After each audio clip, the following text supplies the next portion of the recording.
And welcome to the Batchelor News Radio Show on the Batchelor News Radio Network. I'm about to get my mic all set up. You guys can't see it, but I want to make sure you guys can hear me uh, clearly. I'm LA Batchelor. We thank you for joining us here on the Batchelor News Radio Show on the Batchelor News Radio Network. I want to bring my guest. He's a police chief in Minnesota. He can give his credentials specifically, but certainly we appreciate him coming on to the show. He is Virgil Green. And Chief Green, we appreciate you, sir. Just give your information. It's almost like when people say, you get this all the time, and they go, name and badge number, you know. Yeah, yeah, Right. yeah. Eh, LA, as always, is good to be invited on your podcast show. So, my name is Virgil Green. I'm the police chief in Golden Valley, Minnesota, which is a suburb of in the Twin Cities, just a little west of downtown Minneapolis. Absolutely. Thank you for joining us too, Police Chief Green, because I know you got a lot going on, so I won't hold you up. But I know that you're the one thing about you and your colleague Chief Humphrey is that you are very transparent Yes, because sir. because you know and you.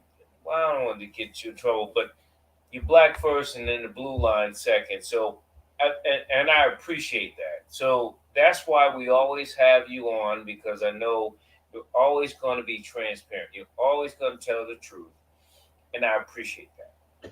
Well, LA, as we've always said before, man, we just kind of we keep it 100. I think we're using that, the young folks term, we keep it 100. And so, and I think, hopefully people appreciate that and respect that, coming from two uh, men who have been in executive positions in law enforcement. Because, as you don't see a lot of us who look like me and my co-host, my good friend and co-host, Chief Humphrey, uh, in these positions across the United States. Right.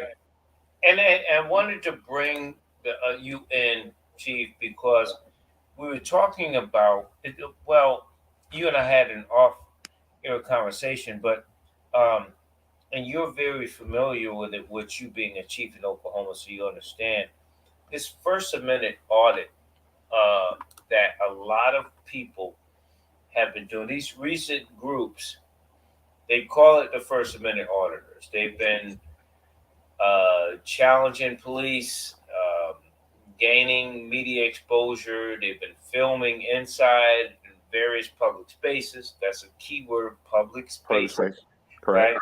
As a result of this sort of phenomenon, many agencies are evaluating how to respond to this. And so I wanted to have you on for twofold. First, is you know, how do you feel about it as a black man and a police chief? Um, because a lot of times you see this stuff on YouTube, in other words, and you're online. Hmm. There's no de-escalation, chief. It just doesn't seem like law enforcement wants to de-escalate. You know it's coming, Yeah, and you don't. So let's deal with that part first. yeah. Why do they not want to de-escalate in these situations? Well, LA, and this is a good topic. Talking about these Second Amendment auditors, and because they know the buttons to push against the men and women in law enforcement. Instead of uh, everybody de-escalating the situation, they escalate the situation because they want to make sure that these individuals understand the law, and the other individuals on the other side, these Second Amendment auditors, they feel that they understand the First and Second Amendment more than the police officers do. And so instead of um, you know not making a big issue out of it and letting these people do what they're going to do, because again, if they're in a public space, you're pretty limited on what you can that you're pretty limited on what you cannot do with these individuals. especially if they haven't broken any type of any ordinances or any kind of laws. But I guess I'm asking you though, how do you feel about it as a police chief? Like, do you feel like, okay, because some people say, the auditors, and it's like you said, really more for first and second. But I digress.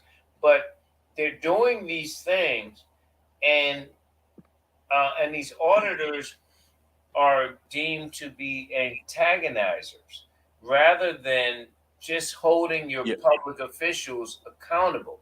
So as a police exactly. chief, so if a police chief, and you said that you're limited in what you can do with them, I just want to make sure I'm clear because I know who you are. I just don't want it to come across as you're limited, like you want to do something with them, as opposed to um, they're just exercising their First Amendment rights, and you're limited. So let them allow them to do their rights, their Bill of Rights, and then keep it moving, as opposed to, well, I can't do nothing with them, so just let them do what they're doing. So I just Yeah, okay, yeah, you're right, Ellie. And I think you asked me the question, how do I feel about them? I right. think being as a black man and being being in law enforcement, once again, you find most of these individuals, and there are you know all races who say that they're the Second Amendment auditors. You find black, whites, and they come in all races. So I'm gonna say this, LA. I personally really don't uh, care for them because Okay. they they and there's a way to go about doing things, LA, if you're trying to educate yourself or educate other people. But the most of the time, these guys are there for one purpose only. So there's an intent behind it. And so I've even seen, people who look like me and you say that they're Second Amendment auditors, and they're pushing the needle as far as they can go. And I've always said, and you've heard me and Chief Humphrey say this: there are some things you cannot win, even in the public domain, that you can win inside of a courtroom. But if you put yourself in that situation, there are some things that's going to happen to where you're going to end up inside of a courtroom. So, me personally, I think there's if they are doing it to educate other people, great. But if they're doing it in a manner that is going to push some buttons, then you have to question what their motive is behind it. So, but also too, I think you're also saying some of them are looking for lawsuits, right? Yeah. Oh, definitely. They're definitely looking for lawsuits because I mean, if you get on, you can. The intent is to say, hey, if I push this officer's button and they arrest me, and you can say that that's a false arrest, then hey, I'm gonna turn around and I'm gonna sue the police department in the city. And in LA, most of the cities and police departments, city attorney or that legal team will say, we'll just settle this for, 10,000, 20,000, 30,000, $40,000 and just keep it moving. So now here are these individuals. Can you imagine? That's all you're doing. You might get arrested. You get out on bond, and then you turn around and you sue the city, and you might get $20,000. Well, that's $20,000 you didn't have, and now you go on to the next city or the next state and do the same thing. So in some uh, ways, LA, this is kind of turning into some type of a profit for individuals who call themselves the Second Amendment auditors. Well, it's two questions. First, we'll talk with Chief Virgil Green here on the Batchelor News Radio Show. Two questions. Number one, so I want to be clear. You keep referring to the Second Amendment, which is the right to bear arms and stuff, as opposed Or to the First First Amendment, Amendment. freedom Mhm. of the press and stuff, and that's when they're coming in to the public places and things and doing those things. I'm wondering why you're saying that, and then also um, the second part of your question is, so if they some of so do you are you able to determine who's coming in, um, so they can, if you will. to sue, as opposed to some are exercising their actual bill of rights? Is my question. Well, LA, and I say, the people that I've dealt with in the past, I think you have to try to determine what their motive are and their intentions are. And I think one of the questions you asked me was, I think I've said more about the Second Amendment than I have about the First Amendment, which the First Amendment is obviously related to, freedom of press, and so forth. These individuals don't claim that they are members of the media. They're claiming to be that most of them are they're they're bearing arms, they're carrying some type of a firearm on their persons, and so That's they're interesting. That changes a lot of the questions I'm going to come to. But go ahead. yeah, and so that's kind of why I've mentioned the Second Amendment auditors more than I have the First Amendment because the majority of any of these videos you see on YouTube and other social media platform is that these guys are armed.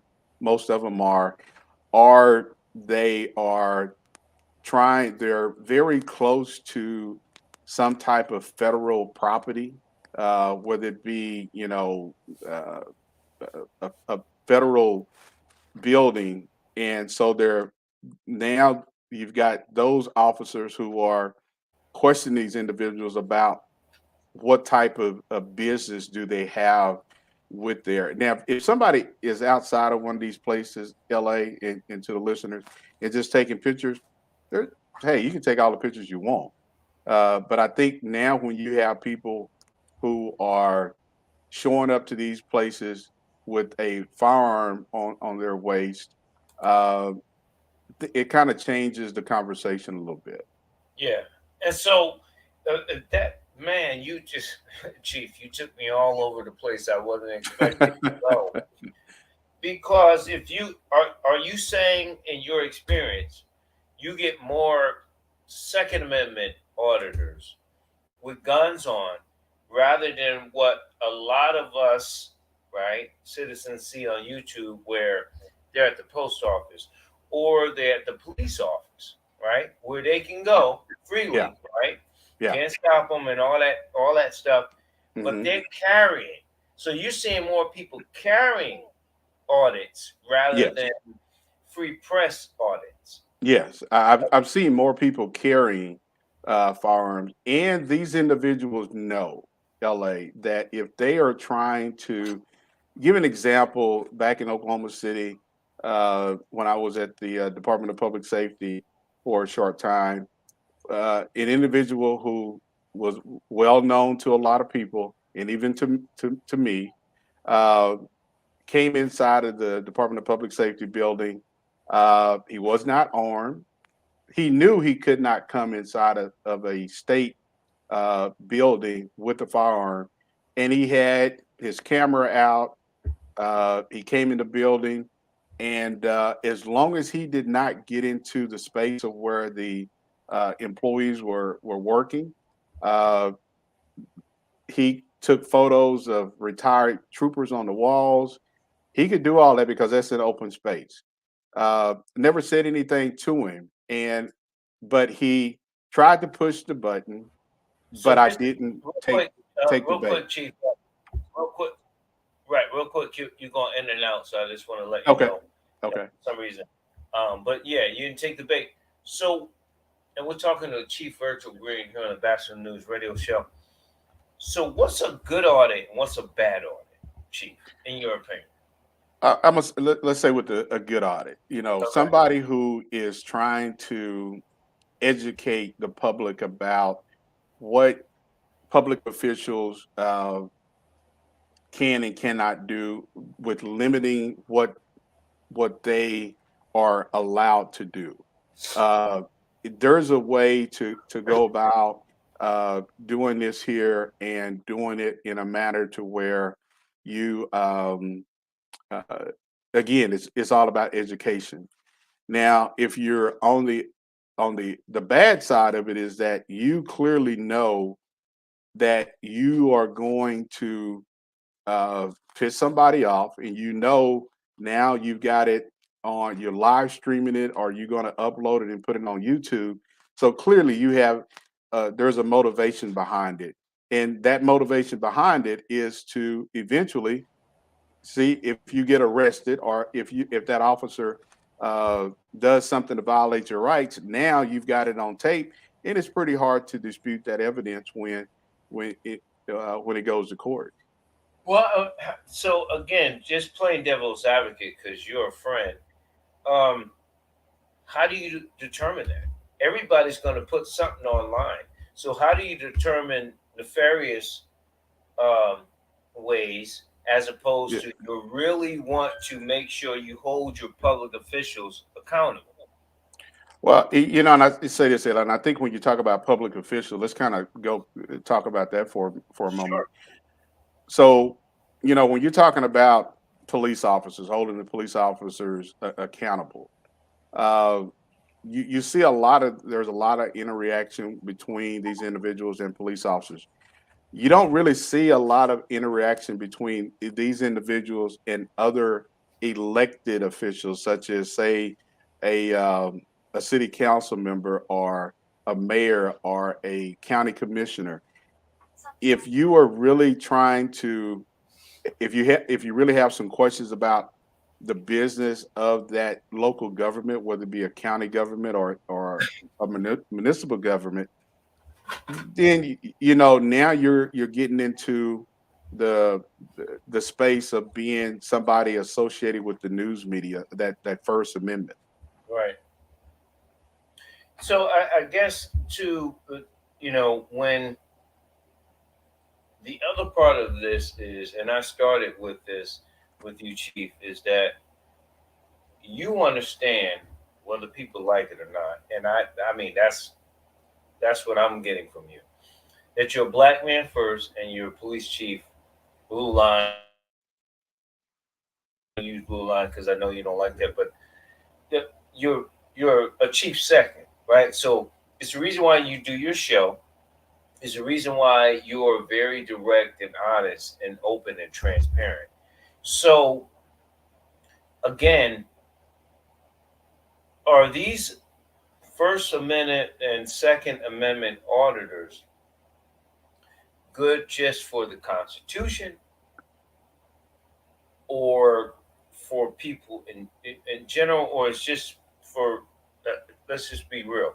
The Constitution said that we weren't even human beings, you and I, look like us, Correct.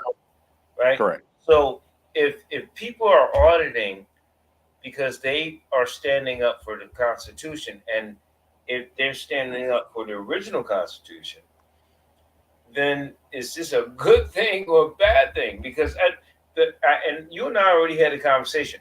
Parts of this I love. Hmm. I want to hold public people, public servants. I'm going through some stuff now accountable. But Hmm.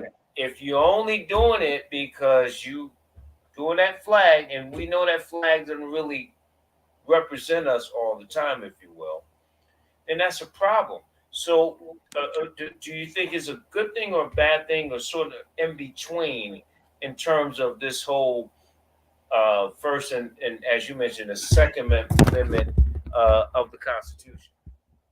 I'll say, like, the one thing, everybody has the right to freedom of speech. That's our Constitution. It gives us the right to so many different uh, rights that was established. But I think when you abuse those rights and try to uh, use those rights to what agenda that you have, then I have a problem with that. And again, if people read the Constitution, or read something and didn't try to interpret it into their own uh, agenda, now you're educating yourself and you're educating others. But I think when you have people who their sole intent is, once again, is to push that needle to see how far you can go with a police officer, or a state trooper, or some person that's in a uniform, there's a problem with that because now you are doing it for the purpose of how many people you can get to follow you on your YouTube page. And I think a lot of this is about being how many people you can get to follow you on your YouTube page. And as you know, LA, I mean, if you get to a certain number of followers, you're going to make money from YouTube. Right. So at the end of the day, I question the people's motives and intent because they're putting this up on YouTube in order to get some notoriety. And then it's also if you can get, you know, 20,000, 50,000 views, man, you're getting into the realm of where you're making some money off of something Well, that I guess, Chief, are you skeptical because you're a chief, or skeptical? I mean, because again, here's what I'm saying. So there are some people like myself. I told you I'm going through some stuff, right? mhm, So, and I believe again, right? I know you serve the public. I know what you've gone through off air. I know what you've gone through as a black man as a chief. mhm, So aside from that, there are some people that really want people to hold their public service people accountable. accountable. Yeah, So again, not I mean respectfully, right? Because we had a conversation. Like so, not everybody is doing it to be. Some people are actually doing it because they're tired of being. They sick and tired of being sick and tired. Like yeah, cops can't do this. Post office, it's post office 7. I'm sure you dealt with that too, and mhm, all that kind of stuff. So there's some accountability. Like the situation I'm going through. I'm not even going to get into specifics, but the point is that you are a public servant. You don't get to just treat me like crap. yeah. I'm, Well, we paying taxes for you to do your job, so you don't have to be disrespectful and not return calls and doing stuff like that. I'm not even talking about police. I'm talking about something totally different. yeah, So if you're a public servant, you serve the the public, public. Yeah, right? So how do you determine who's being out to do that as opposed to who's trying to get the YouTube numbers so they can get monetary gain out of it? yeah. Well, let's talk about those who are doing it because there is I'm going to use the word a business purpose Right, to to do uh, to do something. They don't have an agenda, and that business purpose is that let's say you've got a problem at your local utility company, you know, at right, your with your city, right, and you have repeatedly went there about your water bill, or you repeatedly went there about your other city services, and you're not getting anywhere. Uh, and you're in a public space. And if you go in, you record the people that you're interacting with. And let's say somebody they call the police and say, "Hey, this person is harassing or they're doing X, Y, and Z." But that person is saying, "Hey, I have a business purpose for being here because I've got a problem with the services that the city is providing." Uh, that is individuals like that have every right to exercise their First Amendment uh, because, once again, you're talking about holding public officials accountable. Also, with that is that there is always a proper way to handle whatever disagreement that you're having with somebody who's in the public. But I do not, if you call me as the police chief, you would expect for me to return your phone call, not a week or 2 weeks later. right. That shows that you're in a position of authority, and it shows that you are not respecting other people. Because at the end of the day, like you said, I'm a public official, and I take that position very serious. But at the same time, I think if people go about it the right way, I have to always ask myself, LA, are you going to get a better response doing it in a professional manner, or you're gonna get a different response when you go in and now you've kind of pissed off the people that you're trying to help resolve your problem. Yeah, and there's two ways of that, and I agree with you 100%. So I go in the professional way and do it that way. But if you don't get a response to your point, my uncle used to tell me sometimes you got to give the people what they want. So if Hmm. you ain't gonna respond, now I'm gonna have to go a different route. Doesn't make it right. It just makes it what it is, right? So I'm Yeah, agreeing with you in terms of doing it the professional way, hoping you get the professional response. But if you don't get a response, which I haven't, right? hmm, Then what do you do? Because then you're okay. Then I got to go higher up. I ain't want to go protocol and go higher up. I'm hmm. just wanting to get the response I need as a public servant. You're doing it. You're saying that, and you're right. You're absolutely right that you know you hold people accountable and do that. Um, LA is just kind of like you go to, and I think the post office and the DMV are two places where people get pretty pissed off because you're going there to take care of some type of personal business, and that person isn't moving fast enough, or they're just whatever it may be. Or you go to uh, what I mentioned, the post office, and uh, there's DMV. the DMV, because again, here it is.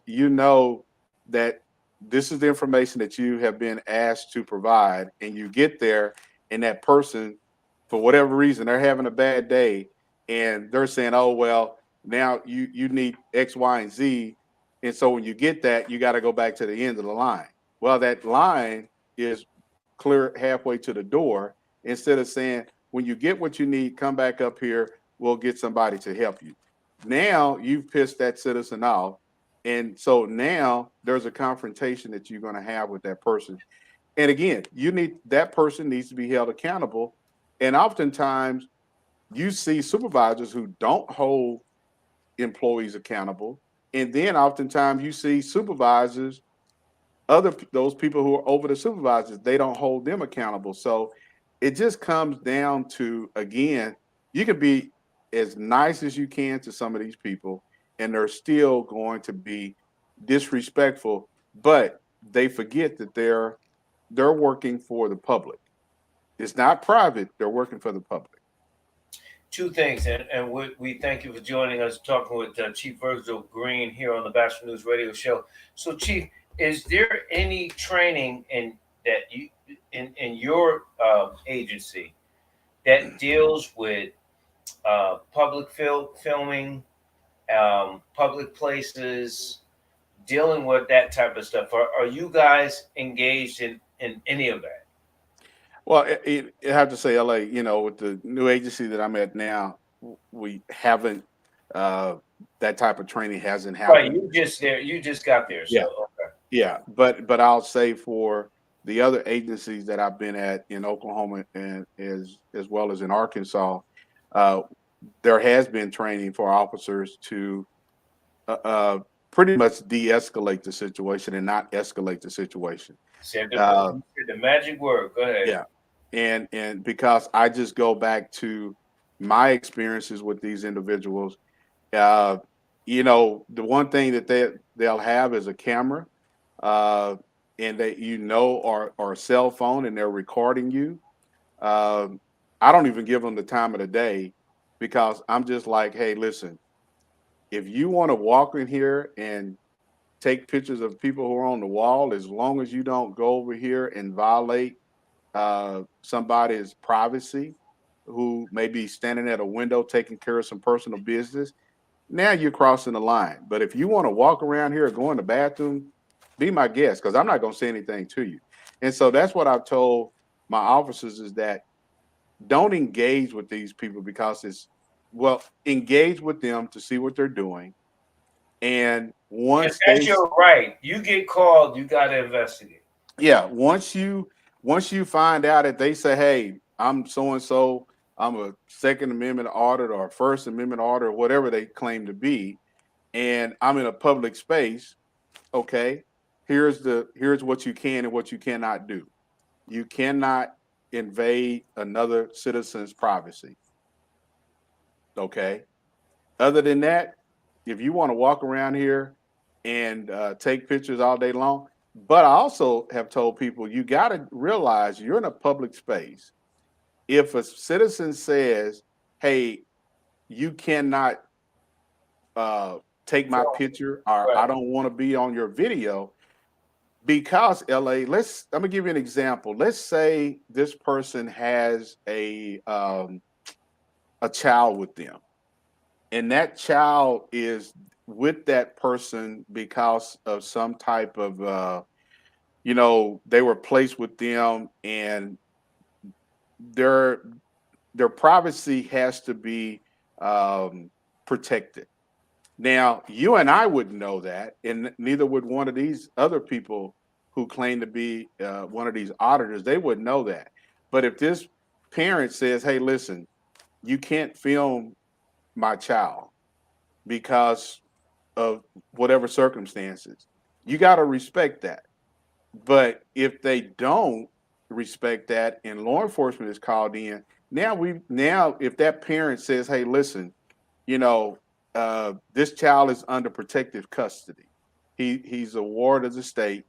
I'm a foster parent or whatever." So that means that, yeah, I'm in a public space, but let's say a parent may see this and they know now that this child is with this person. Now you've endangered that child and that individual. This So, individual, that's very, that man, that is so different. Again, but see, because a lot of people in LA, they don't think about that, and so that opens up the door for some other privacy issues. And that again, instead of these people respecting that and moving on and just doing whatever they're going to do, they get into a confrontation with that citizen, and then ultimately they're going to get into a confrontation with the police.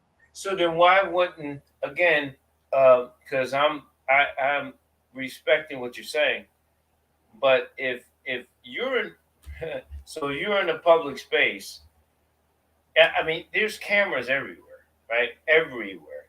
You go Hmm. to the post office, I can't tell them to stop recording because Correct. I'm at the post office, right? Correct. So if it sounds like it's a case by case thing, because if you're in a public space, there's no real lawful right to privacy. I Well, mean, there's really no expectation of privacy, right, and I think that the one thing, as you stated, you can go into a bank and there's you know cameras good everywhere. cameras everywhere. But the one thing that changes at LA is that bank going to release that video footage to the public. Right, but you can foil that though. If I wanted to Wh- see why I was on camera, I can foil that bank, right? Yeah, you Okay. can. Yeah, you can. But again, Well, for people listening, Freedom of Information Act. Information Act. Okay, Yeah. go ahead. But there again, I've been in situations where this parent has said, "Hey, uh, this child is with me because they are, they're under DHS. Uh, I won't say custody, but they've been Right, placed with there's that some person." privacy going on, and Yeah, I'm agreeing with you. That's what I'm saying. Maybe it's a yeah. case by case thing where the cops come and then they say, "Hey, this is the situation. You can't do it," and then that amended auditor should respect that and But they take it don't. off. But yeah, Okay. but they don't. And I think that's where. And once again, LA, you find out those who have good intentions and those who have bad intentions. Right. So you talked about the training, and training, I'm assuming with you is going to come. You just got there, but you already been through that. So then when you look at situations like that, um, it shouldn't it be policy and again, knowing you, so I already know how you would feel about it. But shouldn't it be policy in all agencies to go in and de-escalate? Don't assume because the postmaster said he was doing this and he was doing that, or she was doing this and doing that, and and get both sides. Look at the cameras, and then decide from there. Because again, I don't want I'm with you. I don't want these amendment people lying either, but I don't want anybody. If I go in there and I'm shooting film and I know I ain't shooting nobody's credit card or anything, shouldn't law enforcement look at both sides before they try to trespass somebody or something along those lines? And I'll say that. Repeat that again, La. Oh, so when you have those situations, you got those auditors in there Mm-hmm. and let's say I'm staying on the post office. Say that one of the members or even the postmaster says, "Hey, he was recording credit card things," and I got it on film. But in some cases, police officers may say, "Well, he said this or she said that," Mm-hmm. and they're not even looking at my film to show I'm telling the truth. Shouldn't they look at both sides before they Yeah. make a decision and or trespass someone? Yeah. Yeah. I mean, definitely. And again, that's just part of the training where you want to hear both sides of the story. And again, the best thing to do is to de-escalate the situation, because the more you escalate the situation, you're going to be there. Something that could have turned out to be a 2 minute conversation turns into being a 20 or 30 minute conversation, and it now it's done really got out of control. And so there again, that doesn't help the situation, and that's why I've always said I don't. Uh, I let these individuals know right up front, because they know what they can and cannot do. La, Right, the right, majority of them, they know. And right. so when you approach them and you ask them what they're doing, and they tell you what they're doing, and you turn around and you say, "Hey, okay, this is what you can and cannot do." And if they sit there and say, "Well, I can do this," I'm just basically going to say, for a business purpose and for privacy, you need to understand what this is that you cannot do. Other than that, hey, you go ahead and you, because the more, La, the more you have conversation with these individuals, and to those who are listening, I it just gives them much more power. It Right. gives them much more to say and much more power. And I don't have that much time to give to these individuals. So I think if a lot of police officers would take that advice and say, listen, go on and do what you're gonna do. If you break the law, hey, I'm coming back and it's gonna be a different situation. But I'm Yeah, not and gonna it's stand up like- here and and it's and you don't want at from a standpoint of litigation, you don't want to open yourself up for that stupid stuff anyway. no. So you do it. But let me ask you this question: we're talking with Chief Virgil Green. He is just phenomenal. Chief, how does it feel if it's a black person auditing? Because a lot of times they, and this is this is really where you and I were talking, because a lot of times they are bringing up constitutional rights and don't know really and what don't that even, flag and stands don't even and don't even know what the and don't Constitution even says. know and know that we 3/5 in the original Constitution, but Yeah. you bringing up those rights, but you don't know anything about that. How does that feel for you when you deal with a black person that does that? Well, you know what, Ellie? Again, it just goes back to educating yourself. Some people you can make a fool. They can make a fool out of themselves.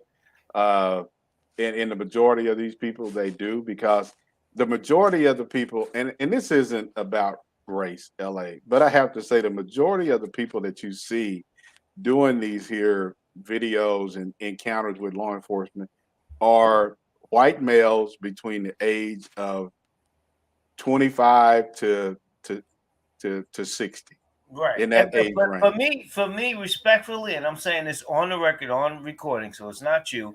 It is about race because these white Well, folk. But go ahead, finish What what you're saying. Go ahead. Yeah. Well, what I'm saying, it's about race, but there again, these guys have seen other people doing it, and now they're saying, well, if they can do it, I can do it. So I think that's the path that I was going when I was talking about the race part of it, because you do see more white men than you see black people doing it. And there again, educate yourself about what the Constitution says about the First Amendment and Second Amendment, because if you're out here pushing an agenda and don't know what the law says, then you're making yourself look pretty stupid. Really stupid. And that's again, that's my epiphany, and my dilemma, Chief, because there is there. Listen, for every, and I'm saying this to you respectfully, and you know me, for every bad cop messes it up for a good cop, and you know this because you do a show. You know this, right? And so I get that part, but if you're going to extend it to the original Constitution, I keep saying original. People don't listen. Which you and I are black men, and we were 3/5 of a person. We had to show papers, just like sometimes in some cops agencies, white cops and other cops will Hmm. ask for ID. It's the same thing, papers. Hmm. Hmm. So if that's the case, if you're black, why don't you do it the right thing? And I've been watching everything. I do all the research and the YouTubes and all that stuff. So I see black and other people doing this. The point is, though, if you're going to do that, understand where your rights are. It's not, don't stand on that flag that really didn't represent other of us. None, those forefathers don't look like you and I. So if you're gonna do it the right way. And I don't think, Chief, that the brothers and sisters are are understanding what they're doing. They're kind of like following along, and they think that they're following along and it's right. And you can call out cops if you want. That's fine. That's your right. But if you're gonna do it under the flag, understand where the original flag stands for.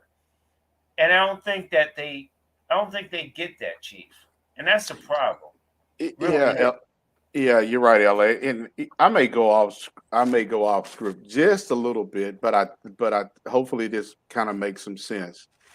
Um, I recently was watching a video of a lady back in 1962 who was in, I want to say, some parts of Mississippi, where she was giving a testimony before Congress, and the then President Lyndon Johnson uh, inter called uh, a press conference at the White House, so the news media would go from her live conversation with the legislative to the president, because what this lady was talking about was the right to vote, and that they were trying uh, to walk to vote. And she said something to me that stated that, you know we were not treated as first class citizens. And I was born in 1963, so this was a year prior to me being born. But black people in the 60s, 50s, and 60s, they were not treated as first class citizens.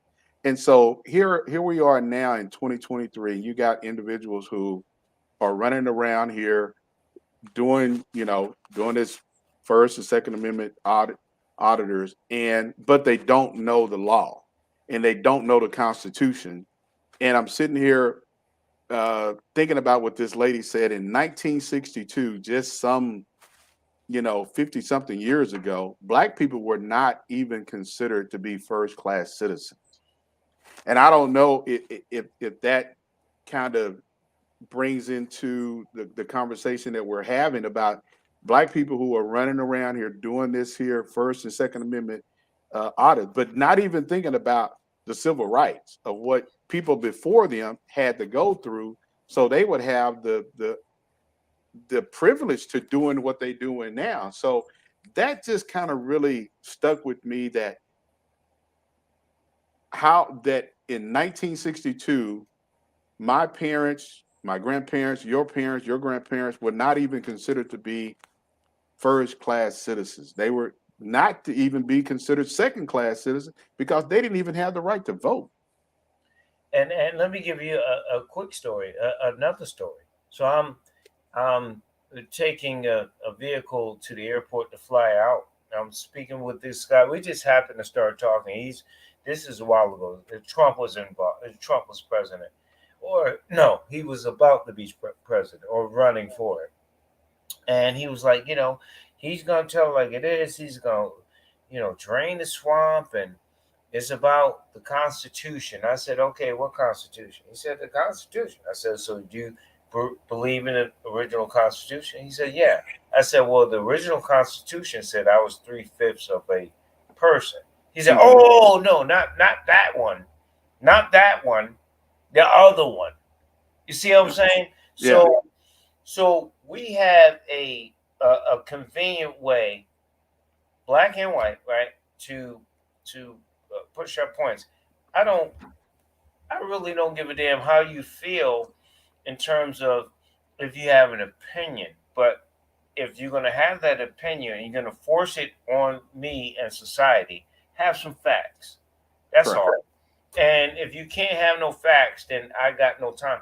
Oh, I didn't mean the original Constitution. I meant the Constitution. That's not what you said. What you said was Mm-hmm. you believe in the Constitution. The Mm-hmm. original Constitution has four people who signed that bill that all own slaves that don't look like us, that said that we were not human beings. Mm-hmm. We were three-fifths of a human being. So we need to be careful of that. Last question for you, then you can promote your show. Um, if you had mentioned, essentially, um, just being a citizen. So, as a citizen now, and in this climate, and I hate that term, but the dude with the fake hair is running again. His polls are showing if he's a Republican, he wins. He's going to be the Republican nominee. Whether he wins the presidency, I don't know. Again, I don't know. But what is your concern about civil unrest with this indictment he has? You know who I'm talking about. Mm-hmm. His indictment that he has, and as a agency, as a chief of an agency, what would you do? And quite frankly, an area of where you are, where you may have some more Republicans or people, his supporters and others, what would you do to sort of secure and have that intel to make sure there's no violence or anything that may take place? Well, Ellen, I think you know what we saw on the insurrection is something that could potentially happen again in America, uh, because you see the lack of respect for law enforcement, and Right. these are individuals who stand up and say that they are there to support law enforcement. But as you And they saw, Second Amendment people, they ready to bring them guns to you, Chief. They yeah, ready. and they said, and so the majority, and again, these individuals don't care what color you are. I mean, they believe in one person, and they're going to do whatever they want to do to. Well, we can say Trump. We'll Yeah, say yeah, Donald Trump. yeah, Donald yeah. And so again, LA, and I think we are in the law enforcement community. If there's information out there that is showing some credible information related to some type of potential unrest or protest, that is something that you know. If we receive it, it's something that we don't really highly talk about because, again, uh, you want to make sure that information is well protected to where you're able uh, to do some things to make sure that the public is going to be safe, and that your officers are going to be safe. And so um, it just really concerns me that you've got, LA this morning. I was watching these politicians who they don't want to come out and throw Trump under the bus, so to speak. But here's a man who didn't have any problems back when he was running for president to throw them under the bus and talk about their wives and talk about all their family members and whatever he wanted to say, he could say it, and they were just like some little 5-year-old kid and say, "Yeah, I can't say anything because I don't want to offend him because he may end up." And again, stand up and just be a man. And I would never allow another man to say the things that Trump said, and he just get away with it. And now you got these individuals who they're playing the politics of it, and I think that's where this country is going in the wrong direction because once again, nobody's above the law. Mm. Even the Thank president, you. Thank you. nobody's above the law. And these are individuals who stop saying, "Oh well," bringing up stuff that Hillary Clinton did, or Bill Clinton did, or Joe Biden did. It's the Democrats and it's the Republican. Nobody is above the law. If there is a law that says you're you are not supposed to have these type of documents in your possession, then that's the law. I don't care if you're a Republican or a Democrat.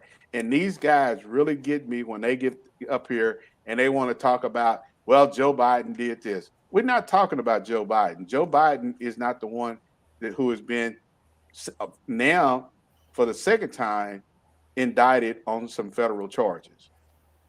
Talk about the man who you are saying is being victimized, but he's not being victimized. But again, just stand up and be a man. And it just really kind of gets me that you've got a group of men who are so afraid to say what they want to say in public. Again, what can this man do to them at all? I mean, it's not like he's going to, tell a Secret And Service. Hillary and Joe Biden and everybody else is not the president right now. And even when I mean Joe Biden But is Joe Biden is, all yeah, right. But I was going to say though, when the indictments came through, it was about what he had as the president. as the president. And Hillary never was the president. Joe no, Biden doesn't have those. So it what is this about? It really, and this is a guy too, Chief. Respectfully, I know you got a door. I'll just say it this way: that said, I can grab women by the vagina, right? I can I do it. could Yeah, never go to jail. yeah, I'm not. I could shoot somebody on Fifth Avenue and get away with it. yeah, yeah. This is that guy. This is that same guy who, as you know, and everybody else know, took out a full page ad on what, Five. the five black kids who were kids then, who's many of them spent years and decades in prison, and nobody questioned him about it. And and then you got these black, I guess it's so disturbing that you got Yep. black ministers who are standing side by side of this guy, knowing that this is how this man has treated black people. I just can't understand it because, again, to me, you're selling your soul to the devil. Well, And and it's also because of um, we pledge our allegiance to the wrong people. The flag, uh, sororities, fraternities, churches, and we don't, in churches in particular. I mean, yeah, they get a tax exempt. Of course, they're going to go with him because they get the tax exempt. And I'm not. And let me be clear. I'm not disrespecting pastors individually in itself. What I'm saying is the body of it is really is just geared, right? So yeah, again, LA, it's really concerning to see grown men who, uh, if you are going to hold yourself, if you're not going to hold this man accountable, but why would you expect for people to hold you accountable for you being in whatever position you're holding, whether it be a pastor or whether it be a politician. If you're not going to hold uh, the person who, as the saying goes, is the most powerful person in the world, uh, and so there again, it's disturbing to know that you've got individuals out there who uh, will potentially do what we witnessed back on January the 6th. And that could happen in any major city, whether it be in New York or whether it be in Florida. Well, thank God I got a chief somewhere that won't go, hey, let me see your papers, and just violate people's rights. Thank God we Mm. got somebody like you that's not going to train their officers to do, you know, again, back in the day, show me your papers. Instead, now it's show me your ID. Thank God we got somebody like you that doesn't do unlawful stuff like that. If you break the law, you should go to jail. I'm all about law enforcement. So Hmm. I want to be clear on this broadcast. But if you don't, de-escalate. Like that's what you're that's what I love about you. De-escalate. Well, When you yeah, get LA, wrong, de-escalate. Go yeah, ahead. yeah, de-escalate. And I think the main thing is, when you bring up an interesting comparison from the papers that Black people had to provide uh, when they were slaves. A slave owner had papers on these people, and I was watching the movie last night, and I've seen it so many times, like you probably have the movie Help, Yep. and it was where this black lady said that these people wanted her to be with them for life, and it's like they owned her. They had papers on her. And so we all have to have a driver's license to drive a car. We all have to have a social security number. We all have to have birth certificates. But I think the one thing that kind of gets me is that, if an officer says, "Hey, I need to see your driver's license," you have people come very confrontational. If you're driving a car, that's an automatic given. You have to Right. have, Right. Yep. and I've seen people who say they're, they're sovereign citizens, so they don't have to have a license and so forth. That's a state law. That's not a federal law. It's a state law that says you have to have a driver's license to operate a motor vehicle. Right. Just get your driver's license and move on, and don't create a scene behind that. Right. And but to your point though, you don't get and we don't have to get into it now. Maybe another time. If you're a stopping uh, ID state or whatever case, but that's a whole different thing. That's a whole Right. nother conversation. Yeah. But I appreciate you as you saying, listen, de-escalate. Doesn't that? It's not that serious. It's Well, really not that yeah, serious. it's not that serious, LA. And even for those states, just to briefly touch on that, the states that says, they're a state that where you have to ID yourself to the police. It de-escalate the situation. Not everybody walks around with a driver's license. Let's just be straight about, honest and upfront about that. Not everybody walks around with a wallet that has an ID. You could be out running and jogging. You're not going to have a wallet or an ID on you. Use some common sense Thank you. instead of saying, "I want you to ID yourself. Where's your ID at?" Well, come You on. better ID or else you're going to Yeah, jail. And all. I yeah. mean, come Come on. on. I mean, Yeah. I come on. mean, if I'm out walking or running, and I don't have my wallet on me, that doesn't mean that I have to have it. And I think that's where it even ups. It even concerns me when officers say, "Well, you're failing to ID yourself, or you're failing to ID yourself, or here you are now. You're going to be charged with interfering in some investigation or whatever." Come on, dude. Not everybody. And I always tell people like this, LA, put yourself in the situation of the person that you're talking to. Mm. That is as real as I can get it. Put yourself in that person's shoes. If you were that person and there was an officer asking you the same thing that you're asking this person, what would you do? How would you react? You are. This is. It's the reason why I love having you on. It's always frank. It's always real. It's always from a lot of different perspectives from a black man as a chief as well. And this is why I absolutely love having you and Chief Humphrey on because it's just straight up. So let me ask you. I So appreciate tell, that. yes, sir. So tell us about your show, where they can find it, when you're on, and then I got one last question after that. All right. So yeah, again, thank you, LA. So me and my co-host, we have a podcast show that we actually started on the Batchelor News Radio Network with LA, what, 3 years ago, man. It's called You and the Law Podcast Show. And so we stream live every Thursday at 6 p.m. Central Standard Time on Facebook Live. We streamed on LinkedIn. We stream on YouTube, and we have these open and honest conversations as you and I have had so many times, LA, about policing in America and how does that impact the black community.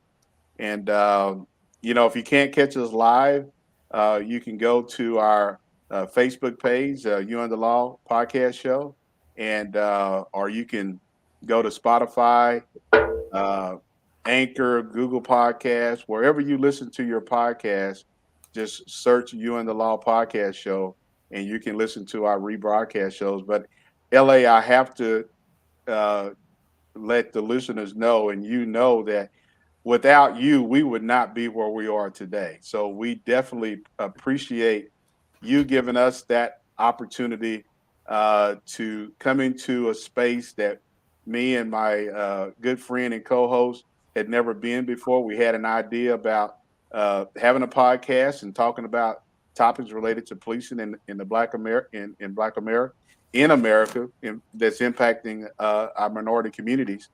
You gave us that opportunity, man, and it's been good. Well, to God be the glory. But I want to ask you one very very important question. Yes, sir. Denver or Miami tonight in the NBA Finals? Denver, Denver.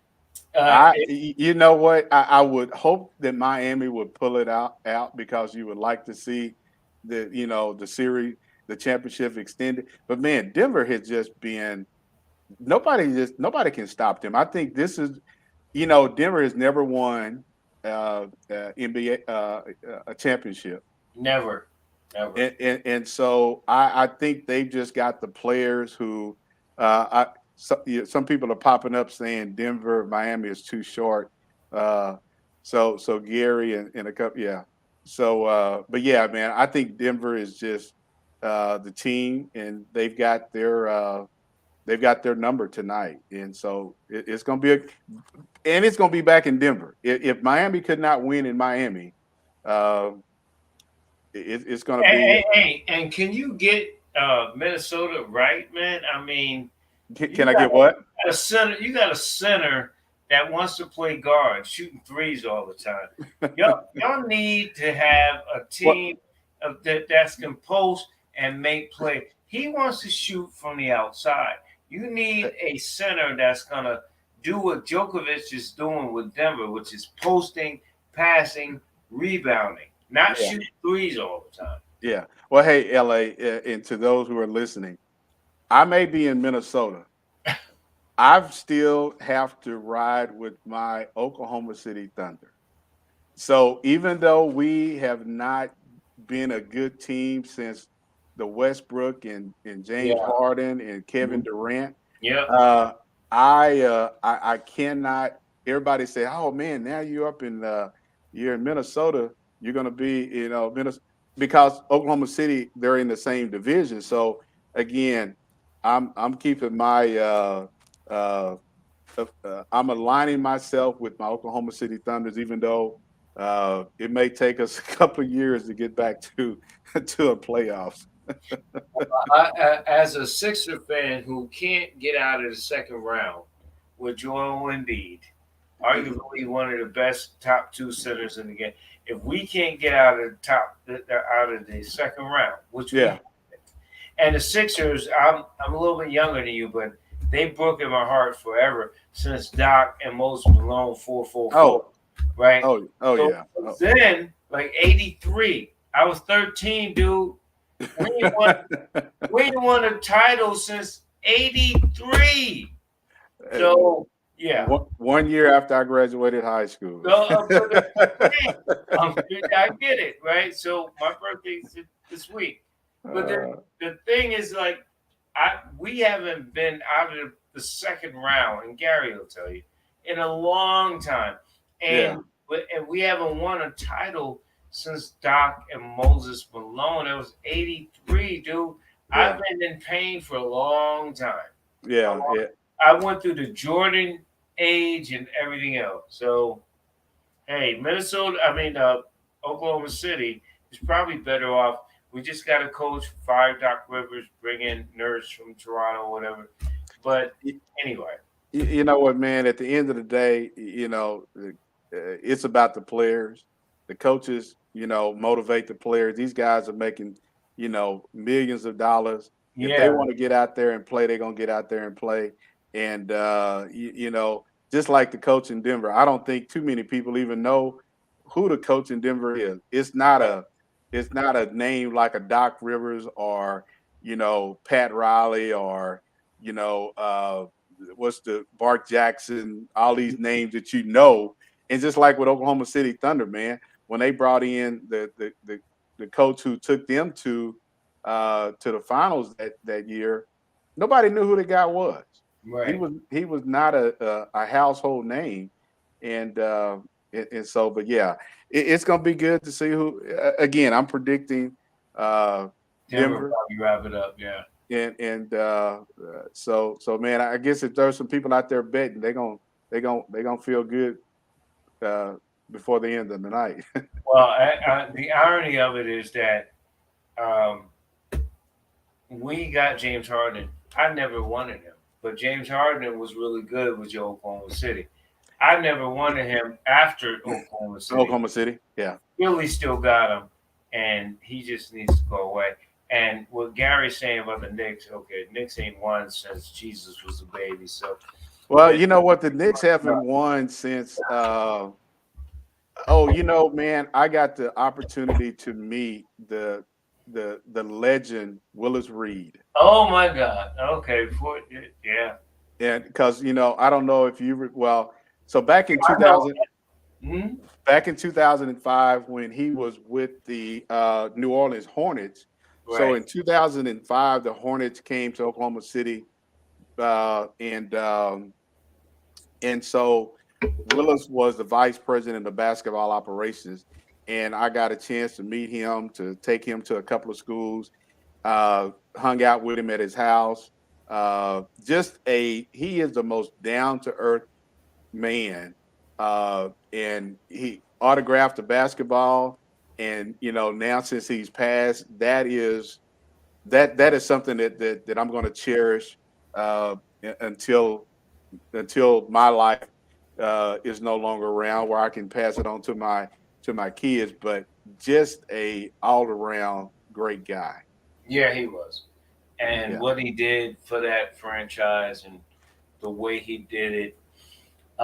People forget on that team Willis and Clyde Frazier and